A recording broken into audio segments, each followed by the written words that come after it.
Bold statement from Time Magazine. Let's see if we agree with this.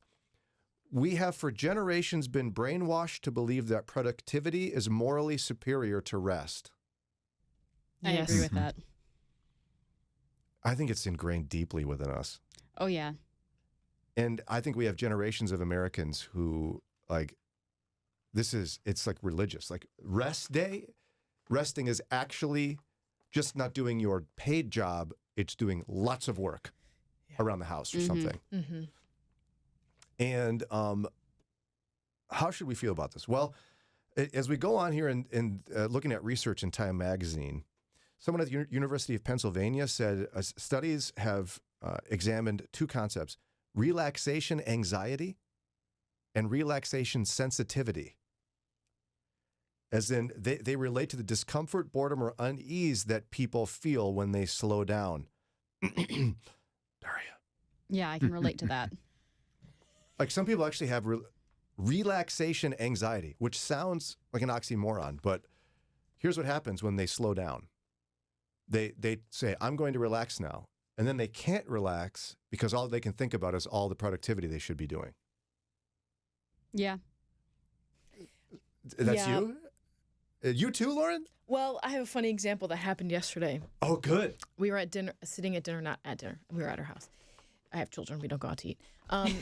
We were sitting at dinner, and I was like, oh, my gosh, it's tomorrow Thursday. I don't have to, like, wake up at 3 a.m.? And Eddie was like, no, tomorrow is Wednesday. And I was like, oh, my gosh. Aww. And he said, and he was like, you could take the day off. And I was like, no. And he was like, well, heaven forbid you take a day off.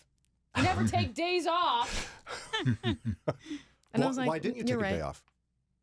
I don't know. Didn't need to. I think this workaholism culture, like that's universal. Like that is just ingrained in us. But Lauren, I'm curious, do you think the whole, like, I can't relax, is that more exclusive to women? Because that's kind of been my experience, that, like, men have no problem just sitting. But like we were talking earlier, if there's anything a little bit dirty, it has to be done right now. I can't sit. Yeah, I feel that. I don't know if it's for women. If I was to think about my friends, yes, probably. Because I see that in like similar thing with like Jimmy. He can sit fine. My mom's also the same, where she can't sit till everything's done, but my dad doesn't have the problem.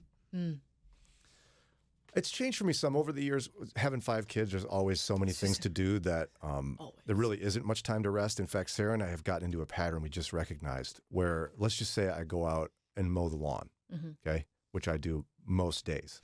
Yeah.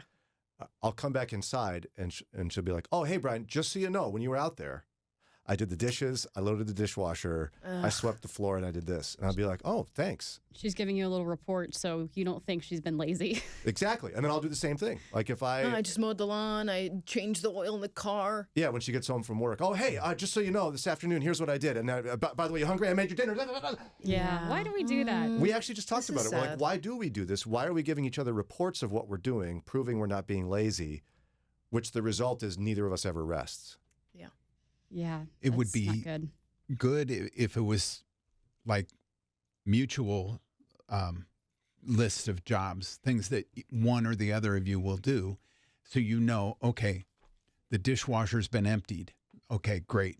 So you don't go in thinking, okay, I have to do that. Or the laundry's been taken upstairs and the dirty clothes brought down. But if it's just a matter of like pride of, well, I want you to know I did all these things while you were out there mowing, then it's not helpful. It's this fear of us appearing lazy. Yeah.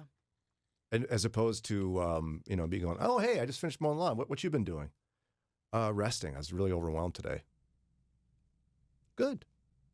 Mm-hmm. Like, I would cheer for her if she rested, but neither of us want to appear to be lazy because there's so much to do. Mm-hmm. So here's a wild study you have to hear about. Check this out. Aaron Westgate, an assistant professor of psychology at the University of Florida, helped design a study to test the effects of letting people do nothing but sit with their thoughts for a few minutes. Okay? She said, we had this idea that if we gave people a few moments in their busy days to just sit and slow down and be alone with their thoughts, that they'd find it really enjoyable and it would be relaxing and increase well-being. The opposite happened. People were so uncomfortable doing nothing, many opted to give themselves small electric shocks instead. I've heard of this Some study. stimulation. They're like, okay, sit here. Just How many minutes was it? I don't have that information, but it's like be alone with your thoughts, or you could shock yourself a little bit. Yeah, I have this problem. I have to feel like there has to be noise of some kind. I'm listening to a podcast or music. I'm never just not doing anything. I think a large part of this problem is our phones. We are constantly entertained, constantly listening to something or consuming some form of information. Our brains don't know how to just sit anymore, so we would rather inflict minor pain than be bored. TikTok's made it worse.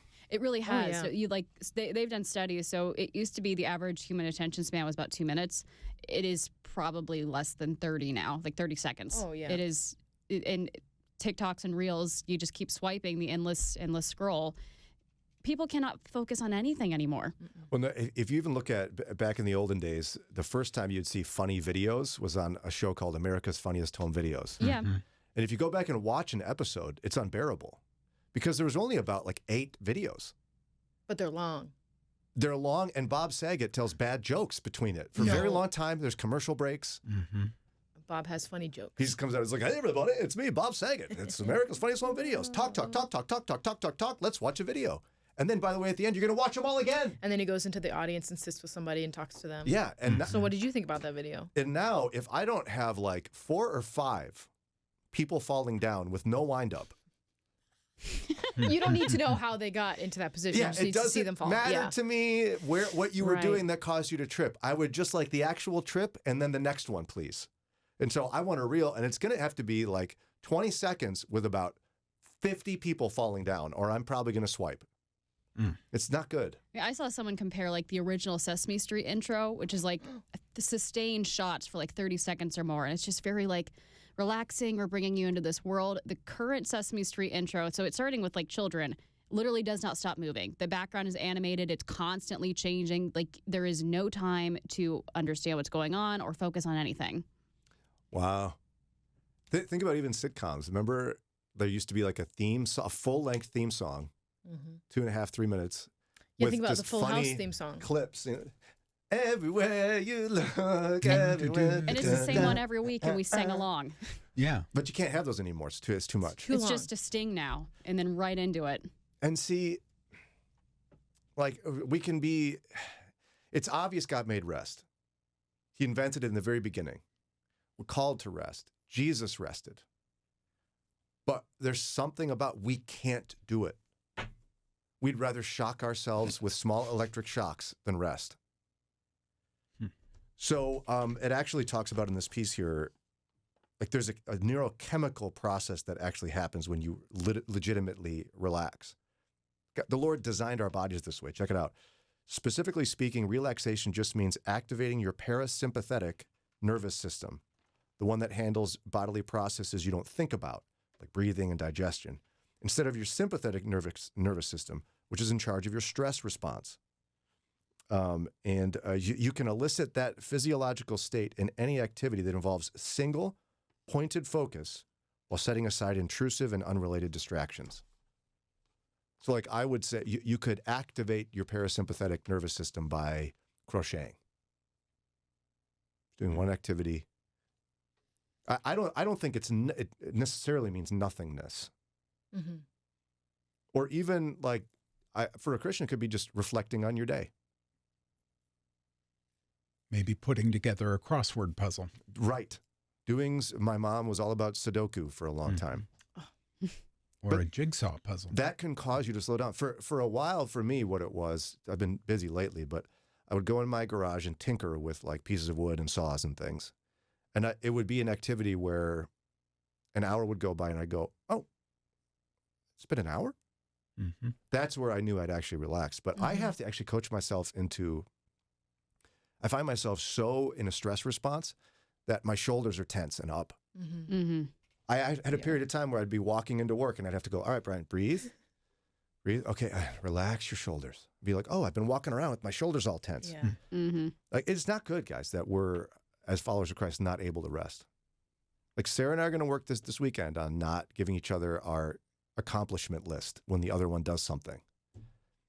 And you all got to figure this out too. Daria can't. She's moving this weekend. It's not this weekend for you, No Daria. rest for you. Sorry. Although we're taking some time off to get settled in, so we're going to do a little bit of resting. I mean, hopefully. it would be good for you, Daria, to get actual rest before you start. I won't be able to, though. Starting like today. I'm moving in 3 days, Brian. It would be healthy for you to take like an hour and rest. I'm moving in 3 days. She said it quieter that time. Daria. Go home early and rest. Oh, I'm leaving next week, so I got stuff to do to prep for my absence.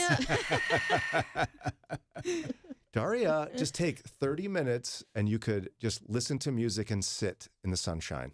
Okay. I think she's lying on the radio just to get me to stop. We'll see how things go today.